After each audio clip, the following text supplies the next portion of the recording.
তিস্তার পানি বণ্টনের মূল সমস্যা পশ্চিমবঙ্গের মমতা ব্যানার্জি। ভারতের কেন্দ্রীয় সরকারকেই এই সমস্যার সমাধান করতে হবে বলে মন্তব্য করেছেন আওয়ামী লীগের সাধারণ সম্পাদক ওবায়দুল কাদের। আর বিকেলে রাজধানীর তেজগাঁওয়ে ঢাকা উত্তর আওয়ামী লীগ আয়োজিত আলোচনা সভায় তিনি এসব কথা বলেন। একই সঙ্গে বিএনপি, জামাত সহ সমমনা দলগুলোর নেতাকর্মীদের সামাজিক যোগাযোগ মাধ্যমে ভারত বিরোধী প্রচারণার সমালোচনা করেন সরকারের সড়ক পরিবহন ও সেতু মন্ত্রী। তিনি বলেন, ভারতের কাছ থেকে যা কিছু আদায় তা হয়েছে আওয়ামী লীগ সরকারের আমলেই এবং তা বন্ধুত্ব বজায় রেখেই।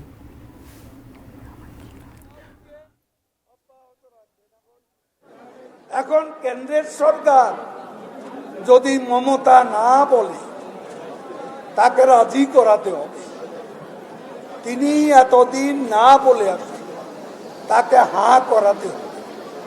তা না হলে ভারতের সংবিধানে আমরা অ্যালাউ করে না যে আমাদের সাথে ভারত সরকার তাদের রাজ্যকে বাদ দিয়ে চুক্তি করবে, এই সুযোগ নেই।